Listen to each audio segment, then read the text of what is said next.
revisi ini merupakan suatu bentuk kepedulian dan saya pikir ini suatu langkah yang sangat positif sekali. Kenapa demikian? Karena rancangan undang-undang penyiaran publik yang akan direvisi ini sangat berbahaya sekali. Dan ini persoalannya bukan hanya persoalan kepentingan wartawan semata-mata, tidak. Ya kan, tapi ini persoalan masyarakat. Ketika kita tahu bahwa perusahaan jurnalistik adalah merupakan infrastruktur demokrasi. Ketika jurnalistik sudah terbungkam, maka demokrasi kita bisa dipastikan tidak akan bisa berjalan dengan baik. Nah, oleh sebab itu persoalan ini adalah persoalan seluruh rakyat Indonesia. Kita berharap rakyat Indonesia harus bergerak secara bersama-sama juga untuk menolak adanya rencana untuk merevisi undang-undang penyiaran ini. Banyak sekali persoalan-persoalan pasal-pasal yang diusulkan itu justru akan membungkam jurnalis ini sendiri. Ketika jurnalis ini, aktivitas jurnalis terbungkam, berarti otomatis adalah membungkam demokrasi, membungkam suara rakyat. Ya kan?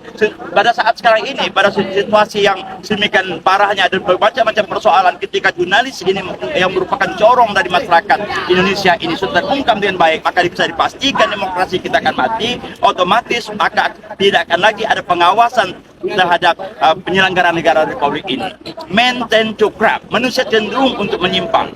Manusia cenderung untuk menyimpang. Siapapun dia, termasuk para pejabat. Pejabat-pejabat kalau tidak diawasi oleh pers, tidak diawasi oleh para jurnalis, maka ini akan berbahaya sekali. Nah, oleh sebab itu saya pikir ini suatu hal yang sangat penting sekali harus dilakukan. Kita berharap semua elemen masyarakat, semua stakeholder yang ada di Republik ini harus bergerak bersama-sama untuk bisa supaya rencana revisi undang-undang penyiaran ini supaya dihentikan, di-stopkan. Nah, kita berharap juga pada anggota DPR sebagai wakil rakyat, sebagai corong rakyat, suara rakyat harus bisa didengar oleh mereka. Di Kalimantan Barat kita punya anggota DPR RI kita. Kita berharap mereka juga bersuara di Senayan sana untuk menolak rencana revisi terhadap undang-undang pers ini. Ini sangat berbahaya sekali. Saya katakan sekali lagi bahwa ini suatu bentuk kemunduran terhadap demokrasi kita. Bisa saya pastikan berbagai macam persoalan-persoalan di Republik ini akan semakin parah ketika undang-undang pers ini terbungkam seperti yang sedang direncanakan oleh pihak-pihak tertentu. Dan sekali lagi kita berharap seluruh stakeholder yang ada, bukan hanya para wartawan, tapi masyarakat, para mahasiswa,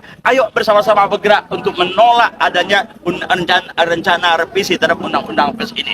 Dan kita sangat menyedihkan sekali, kenapa Dewan Pers sendiri diam, Dewan Pers sendiri bungkam. Kita khawatir bahwa ini justru akan digunakan untuk kepentingan-kepentingan tertentu oleh pihak-pihak tertentu mencari keuntungan dalam rencana untuk merevisi undang-undang pers ini. Sekarang begitu, saya berharap para kawan-kawan wartawan dan terus kita bergerak terus supaya undang-undang pers ini dibatalkan. Ini merupakan bentuk kecelakaan sejarah di Republik ini. Jadi omong kosong demokrasi bisa terlaksana kalau undang-undang pers ini seperti yang kita saksikan sekarang ini. Omong kosong demokrasi kita bisa terlaksana dengan baik kalau revisi undang-undang pers ini dilaksanakan. Jadi ini merupakan sebuah bentuk kecelakaan sejarah yang luar biasa di Republik kita.